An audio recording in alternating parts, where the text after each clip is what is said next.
Baik, silakan Oma. Shalom saudara-saudaraku yang dikasihi Tuhan. Kita berjumpa lagi pada siang hari ini. Dan doa dan harapan kami, saudara-saudaraku semuanya, ada dalam keadaan sehat walafiat, ada dalam lindungan Tuhan, dan semangat di dalam melayani Tuhan. Nah, mari pada saat ini kita akan belajar bersama-sama dari Alkitab kita, dari 1 Samuel 14 ayat 1 sampai berapa nom? 15. Saya mohon untuk Ibu Leni menolong membacakan. 1 Samuel 14 ayat 1 sampai 15. Pada suatu hari, Yonatan bin Saul berkata kepada bujang pembawa senjatanya, "Mari kita menyeberang ke dekat pasukan pengawal orang Filistin yang di sebelah sana." Tetapi tidak diberitahukannya hal itu kepada ayahnya. Adapun Saul duduk di ujung Gibea di bawah pohon delima yang di Migron. Dan rakyat yang ada bersama-sama dengan dia itu kira-kira 600 orang banyaknya. Ahia anak Ahitub, saudara Ikabod, anak Pinehas, anak Eli, imam Tuhan di Silo, dialah yang memakai baju efod pada waktu itu. Tetapi rakyat tidak tahu tentang perginya Yonatan itu. Di antara pelintasan-pelintasan bukit yang dicoba Yonatan menyeberanginya ke arah pasukan pengawal orang Filistin, ada ujung bukit batu di sebelah sini dan ada ujung bukit batu di sebelah sana. Yang satu bernama Boses, yang lain bernama Sene. Ujung yang satu berdiri di sebelah utara di tentangan Mikmas, yang lain di sebelah selatan di tentangan Geba. Berkatalah Yonatan kepada bujang pembawa senjatanya itu, "Mari kita menyeberang ke dekat pasukan pengawal orang-orang yang tidak bersunat ini. Mungkin Tuhan akan bertindak untuk kita, sebab bagi Tuhan tidak sukar untuk menolong, baik dengan banyak orang maupun dengan sedikit orang." Lalu jawab pembawa senjata itu kepadanya, "Lakukanlah niat hatimu itu, sungguh aku sepakat." Kata Yonatan, "Perhatikan, kita menyeberang ke dekat orang-orang itu dan memperlihatkan diri kepada mereka.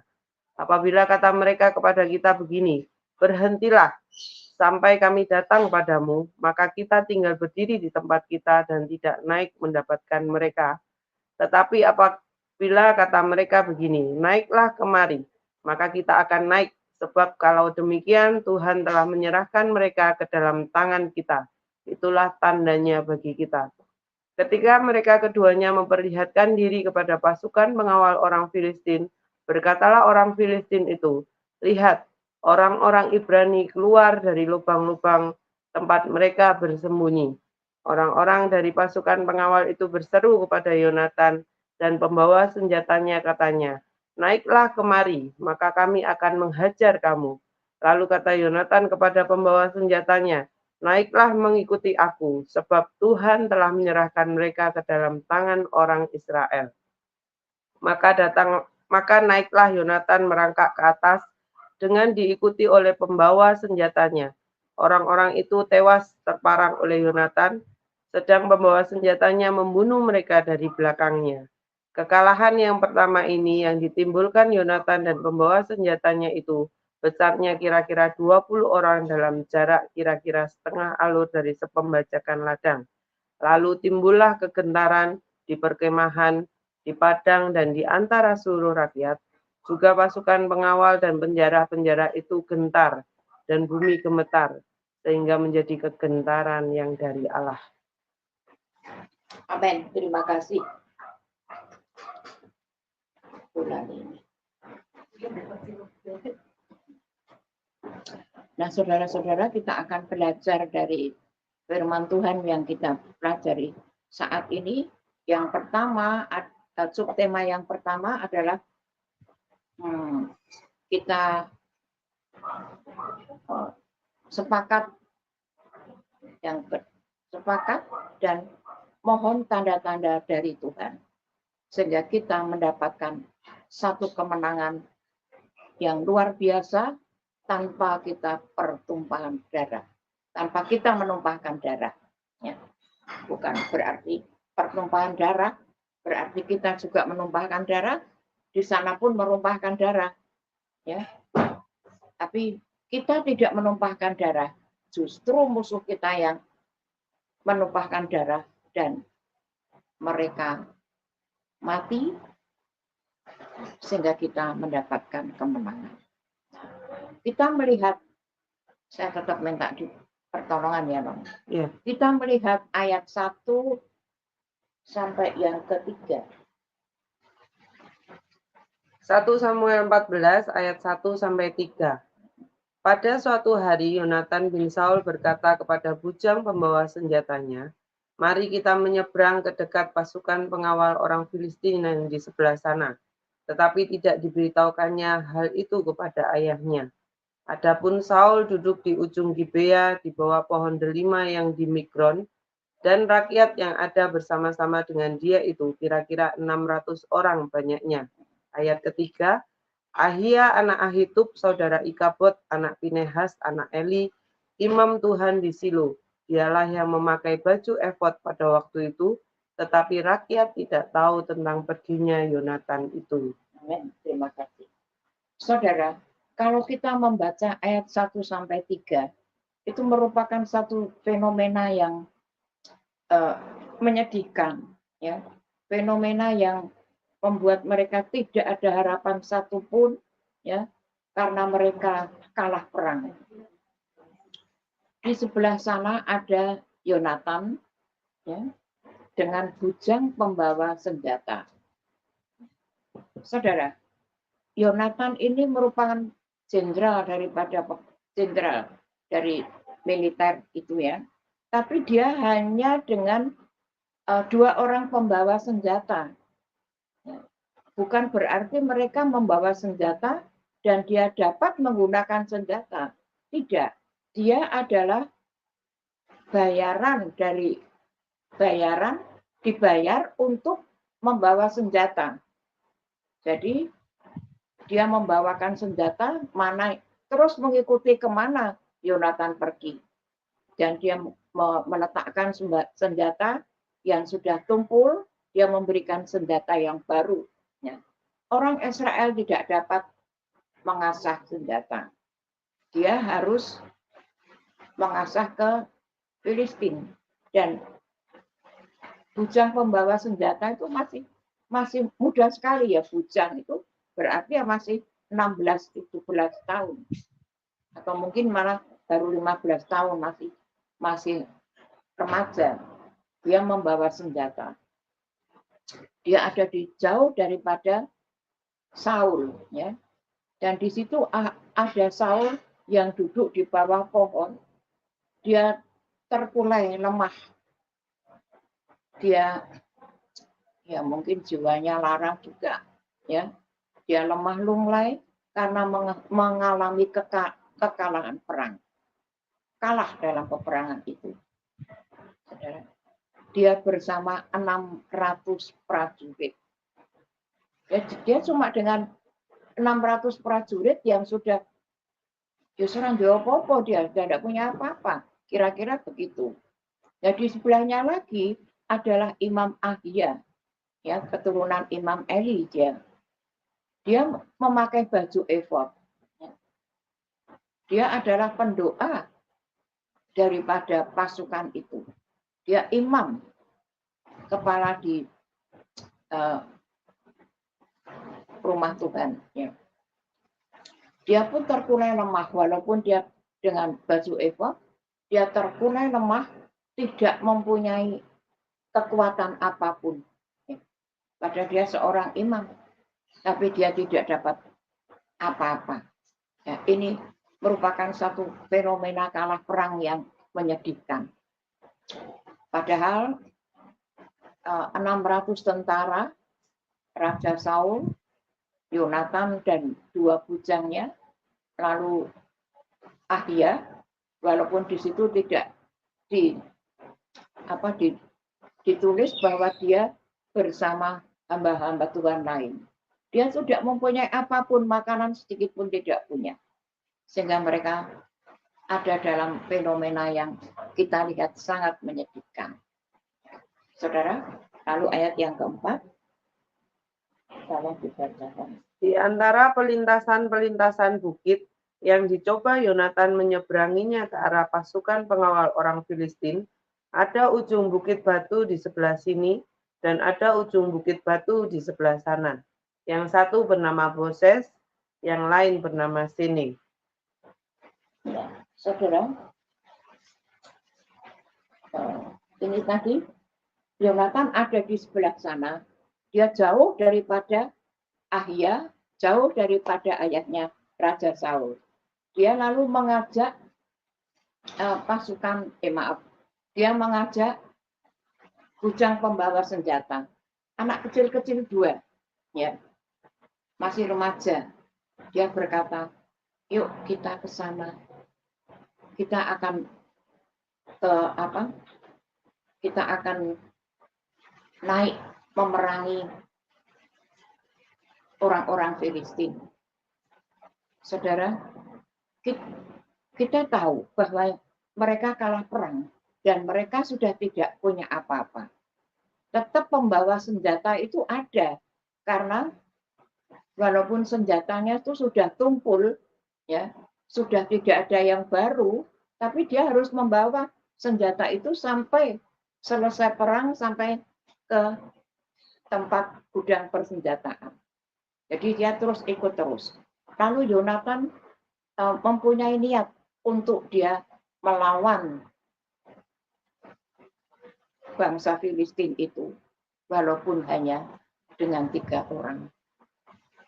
Dia yakin bahwa bersama Allah dia melakukan perkara besar dan pasti kemenangan ada di pihak orang Israel. Saudara, dia pergi perlahan-lahan dan ayahnya tidak tahu, prajurit tidak ada yang tahu. Mungkin mereka tertidur, ya walaupun jauh, tapi mereka mungkin tertidur atau mungkin lelah dan sebagainya, tidak tahu. Dia berkata kepada bujangnya, mari kita melintasi, ya, mari kita melintasi. Lanjut 5. Nah,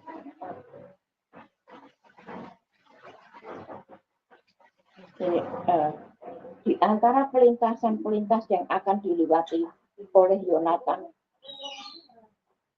menyeberangi orang arah pasukan Filistin ini perjalanan Yonatan itu tidak sedikit, tidak gampang, tidak mudah, tapi perjalanan Yonatan itu sangat riskan, beresiko, ya, beresiko, karena di sini pihak kalah perang dan dia hanya bertiga, di sana mereka menang dalam peperangan.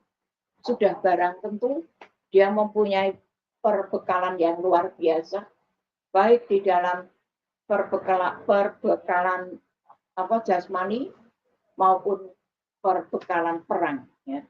Dan yang ditempuh Yonatan itu ya, tidak gampang.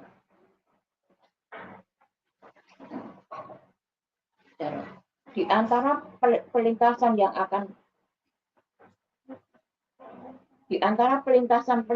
yang akan dilewati oleh Yonatan itu tidak mudah dan tidak gampang.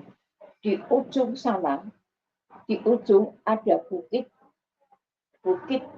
batu, di sebelah sini ada ujung bukit batu, di sebelah sana ada satu yang bernama Boses, yaitu yang lain bernama Sene.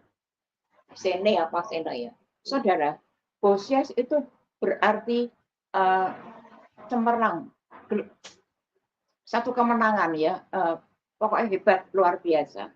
Dan Sene itu adalah bukit yang di sebelah situ. Boses itu tempat markas terbesar daripada orang Filistin.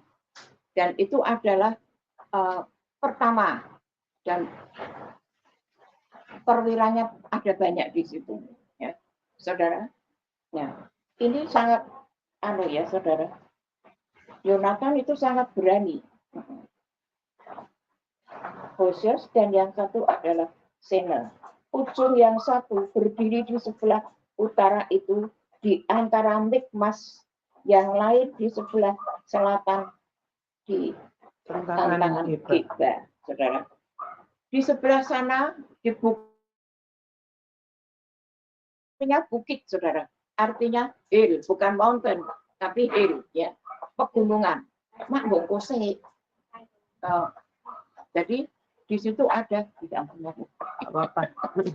Lanjut, Om. Terus di situ ada Gibah, itu artinya bukit, bukan gunung, bukan hill, ya, tapi bukan mountain tapi hill, ya.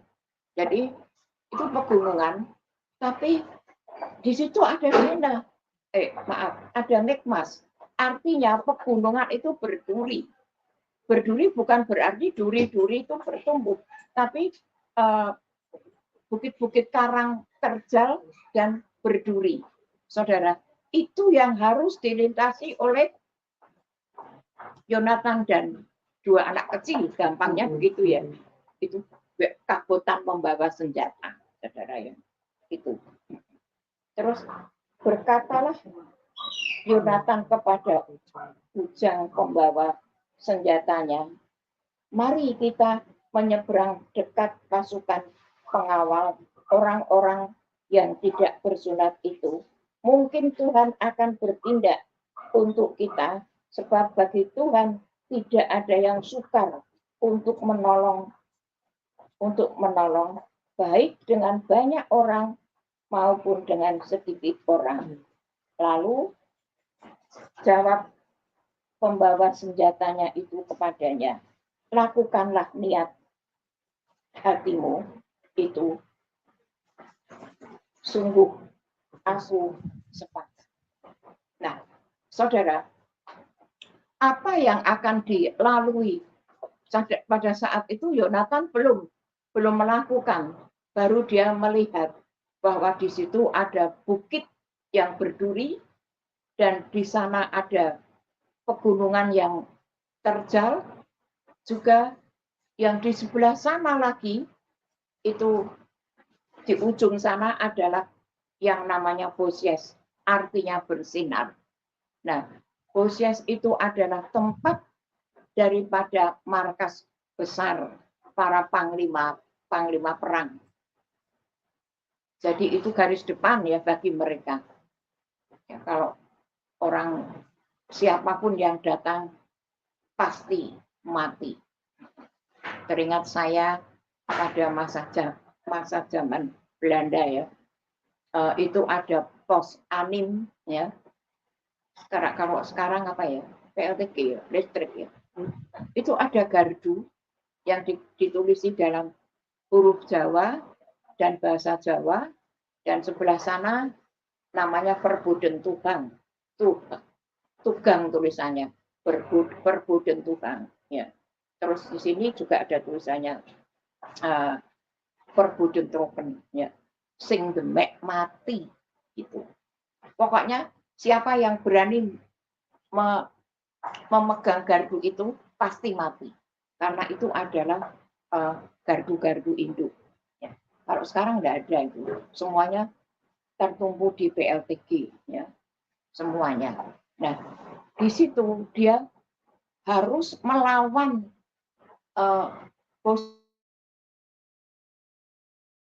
harus meraih kemenangan, padahal di situ ada perwira-perwira yang luar biasa canggihnya dalam peperangan. Yonatan hanya dengan 2 orang bocah pembawa senjata. Lalu dia berkata, mari kita akan ke sana. Ya. Dia lalu berkata,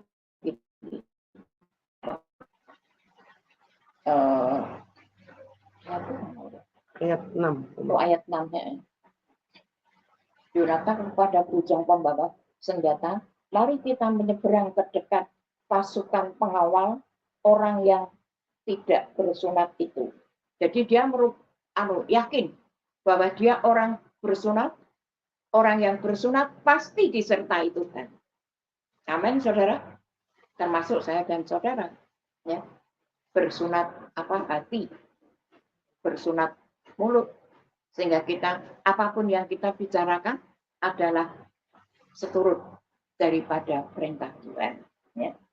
Di situ dia berkata mari kita menyeberang ke dekat pasukan pengawal orang-orang yang tidak bersunat ini. Mungkin Tuhan akan bertindak untuk kita, sebab bagi Tuhan tidak ada yang sukar untuk menolong, baik dengan banyak orang maupun dengan sedikit orang. Ya. Dia berkata bahwa mari kita menuju ke sana. Ya, saudara. Yonatan mengambil resiko. Ya. Kalau saya teringat dengan Presiden Fidel Castro, kita harus berani berperikoloso, menyerempet bahaya. Ya. Mari kita menyerempet bahaya. Ya. Dan kita akan ke sana menunjukkan. Saudara, kalau mungkin si bujang itu berkata, wong iki apa jaluk mati ya. Orang ini apa kepengen mati? Kita itu seberapa? Kono seberapa? Mungkin dia berpikiran seperti itu. Saya juga pernah harus maju, tapi kita bagaimana? Ya, seperti itu. Saudara, saya beritahu saudara, saya itu ke dokter. Saya bukan orang desa. Dan saya itu bukan kenal baik dengan dokter itu. Saya harus periksa. Setiap saya periksa ke dokter itu, saya yakin pasti aku diberi obat dan sembuh. Tapi kalau sampai di situ, aku melihat dokternya apa-apa, tapi bau obatnya itu, saudara, bau rumah sakit, bau klinik itu, saya menjadi nervous. Aku wedi, deg-degan, sehingga waktu itu seperti jepitan kumbahan, apa itu namanya? Tangan saya dijepit dengan jepitan pakai kumbahan itu, baik. Terus saya ditensi. Waduh, tensinya 200, bawahnya berapa, tensi lagi sampai ketiga kali. Terus bagaimana Ibu? Karena kok mati? Lanjut aja. Nggak bisa. Terus saja. Terus saya menjadi nervous. Aku wedi.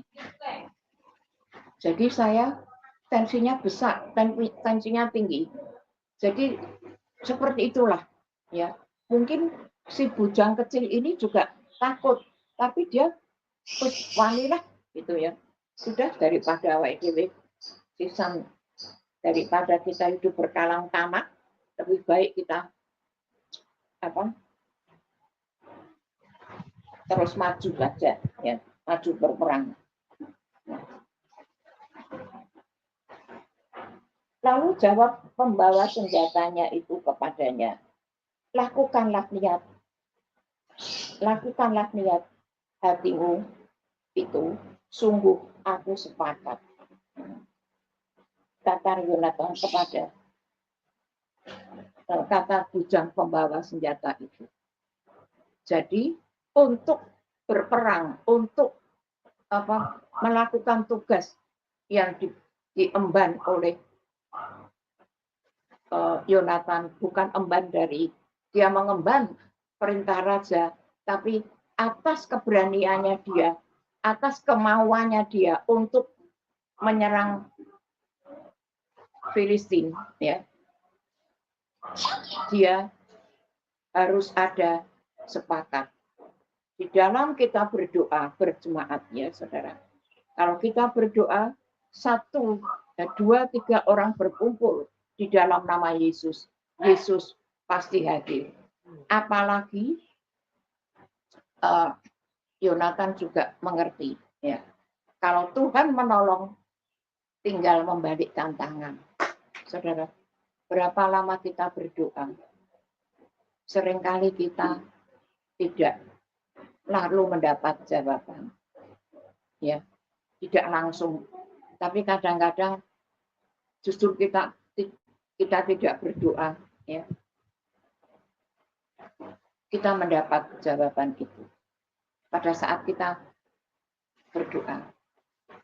Jadi saudara, 2-3 orang berkumpul di dalam nama Yesus, Yesus hadir, dan Yesus siap untuk menolong saya dan saudara. Dia mendengarkan doa kita,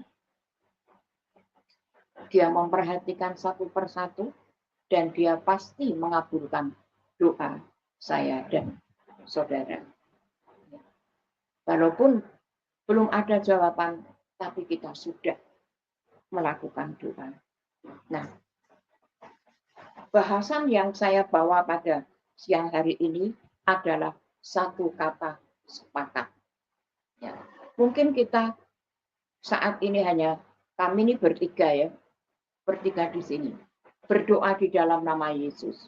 Yesus pasti hadir dan dia mendengarkan doa-doa kita, dan dia pasti menjawab doa-doa kita, apapun yang kita naikkan. Karena tidak ada yang mustahil bagi Tuhan. Walaupun bagi kita itu sangat mustahil. Sangat-sangat mustahil. Bagaimana Yonatan harus berperang melawan bangsa Filistin yang luar biasa. Dia harus meraih Goliat, meraih sinar kemenangan itu di atas para perwira. Satu hal yang mustahil. Mustahil kan? Bagi kita mustahil. Opo menang. Saudara, opo menang. Bagaimana? Saudara, satu kali saya harus ke Jalan Bangkong beserta suami saya untuk cek lab gula darah saya. Saya sudah cek lab, terus kami sudah makan, terus menunggu berapa saat. Sudah, terus dicek lagi, terus suami saya berkata begini, Bu, tak tinggal sih. So, saya tinggal dulu. Ya Pak, nanti sebentar biar Ibu yang menunggu X-ray-nya. Apa jenis X-ray? Apa? Menunggu hasilnya. Oke. Saya itu ya rodok orang gendah ya. Saya tidak membawa tas saya, dompet saya itu enggak saya bawa. Tak pikir nanti dia sebentar menjemput saya, menunggu X-ray-nya. Kami sudah menunggu 2 jam.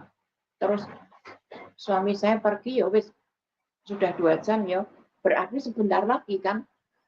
Paling berapa nanti suami saya kan dia mau ninggal dulu ya sebentar. Ya wis sebentar. Ternyata itu jam 10 sampai jam 12. X-ray-nya belum keluar. Saya tanya, belum Bu, sebentar. Kok sebentar, pirang-pirang bentar. Saya begitu. Terus saya bingung aku kok sampai yang ini. Sebentar lagi Bu, ini sudah kita nunggu jam 1. Ya ampun, ya sudah wis aku ya sudah kepala nunggu. Saya lihat ada banyak Belanda. Ya, pada turun dari mobil. Ada yang tidak bisa berbahasa Indonesia. Dia cari nama Gang Van Haster. Terus saya kalau saya turahan Belanda, turahan Jepang juga, ya. Jadi saya menjawab, oh Gang Van Haster ada di Jalan Dr. Cipto. Dr. Cipto, saya bilang Karenwe. Oh, terus dia tanya, Van de Vonter. pada Venter itu SGKP ada di gedangan. Terus dia minta, iya yo, dia berbahasa Belanda dan campur-campur bahasa Indonesia. Aku buat diterke turung. Terus saya antar. Waktu itu umur saya 60. Ini, ya antara kurang sedikit ya. Jadi saya masih, ya walaupun tidak fasih, aku sih ngerti bahasa Belanda. Gitu. Harus saya mengantarkan. The Vocal itu sekarang Kenarilan, ya toh. Terus apa Sultan Agung.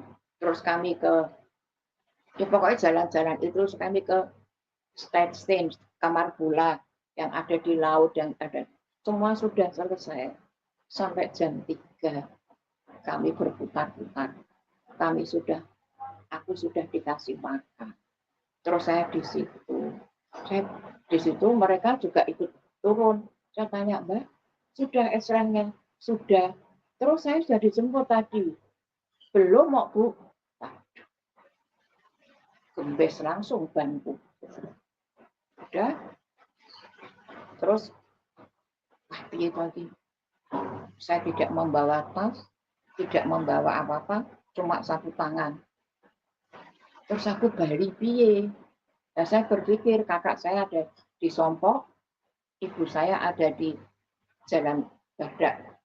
Jadi jembatan panjang itu terus menuju ke PLTG. Kan deket kalau jalan. Terus nanti saya minta tolong diantar. Terus melaku kayak wong ucul ora apa-apa. Tapi aku yo jengkel gitu ya, sudah aku menang. Terus Belanda itu kok menyalami saya, mencium jatuh. Yang terakhir, Mokro, nyonya, saya terima kasih, aku ada bingkisan untukmu. Terus sudah, saya dikasih uang, aku mau. Tidak. Batinku, aku harus mau keimangan, harus mau jajak, mau kenang-kenangan. Kok aku saking mau itu, mau kei duit. Saya yo izin, tapi izin saya tolak. Tapi karena dia memaksa, yo wis tak tompo ya, dipaksa ya. Ya sudah wis, yo orang pokoknya dia orang seneng nek aku ora nompo. Dia minta alamat saya dan sebagainya, ya sudah. Dan kewel menir, dan kewel mufro, ya gitu. Terus totsin ya, sampai bertemu kembali, gitu. Ya sudah selesai. Tak buka itu 50.000. Zaman itu berharga sekali. 50.000. Saya kalau belanja itu 2.000 sudah dapat daging, sudah dapat sayur, sudah dapat catek bengek itu 2.000. Cuma uang 2.000 sangat berharga. Saya ambil eksrahnya, sudah selesai. Aku gembira. Terus belanja sisan saya. Pulang, belanja di Peterongan, pulang saya naik becak. Saya tidak mau naik itu. Tidak mau naik angkot. Terus pisan problem. Sampai di rumah, saya masih di Peturingan Jalan Raya gitu. Belum di Indonesia. Suami saya itu minum kopi sama baca koran. Aku lupa, aku kok, aku lali. Piye jajan. Ya marah, ya dongkol. Tapi aku dapat uang, jadi ya ora suka marah. Itu saudara. Jadi kalau Tuhan mau menolong saya yang tidak punya apa-apa, ya toh, tinggal membalikkan tangan. Ada saja pertolongan Tuhan. Walaupun tidak, Tuhan berilah keajaiban aku dewean ora duwe duit, gerakkan suami saya tidak. Dalam keadaan bingung, Tuhan menolong. Demikian pula Yonatan. Ya. Dia yakin bahwa kalau ada kata sepakat, ya, pokoknya apa kehendak hatimu, aku sepakat. Dan Tuhan tinggal membalikkan tangannya. Kalau mau menolong, tinggal membalikkan tangannya. Demikian pula Yonatan yakin bahwa dia ada kemenangan. Ya. Ada kemenangan yang dia akan raih. Dia yakin betul-betul kalau dia melakukan perkara besar, Sang Tuhan sanggup menolong. Nah, saat itu kalau kita melihat selanjutnya, Yonatan mendapatkan kemenangan. Walaupun bujang pembawa senjata itu yang belum pernah membawa senjata, kemungkinan senjata wis akeh sing ketul ya, tapi dia dapat membunuh, dan seterusnya mereka saling membunuh, dan suara Tuhan menggema sehingga mereka saling membunuh dan melarikan diri. Nah, saudaraku yang dikasihi Tuhan, di dalam episode ini kita mengambil satu perikop ini, ya, ada dua bahasan. Yang pertama adalah bersama Tuhan, itu pasti, dan ada sepakat. Di dalam kita berdoa, di dalam kita memohon, atau di dalam misbah keluarga, ataupun dalam kita bersama-sama, kalau ada sepakat, ya, 1-2 orang berkumpul, itu sepakat dalam nama Yesus. Yesus pasti mendengar dan mengabulkan doa-doa kita. Kalau Tuhan akan menolong kita dengan satu kesepakatan, Tuhan tinggal membalikkan tangannya untuk menolong kita. Dan apa yang mustahil menjadi tidak mustahil bagi apa yang mustahil bagi kita, bagi Tuhan tidak ada yang mustahil. Kalau Tuhan menolong kita, pasti ada saja jalan keluar. Kalau Tuhan di pihak kita, tidak ada satupun yang dapat melawan. Nah, saudara, kesaksian saya yang, saya sudah tidak ada harapan lagi. Yo jengkel, yo mangkel, yo ya sudah piye, aku kok balikku piye, ya toh, ya tapi ya sudah, Tuhan itu yang mana saya tidak punya uang sepeser pun, Tuhan memberikan dengan pertolongan yang luar biasa, ya. Itu saudara. Yang pertama adalah kata sepakat.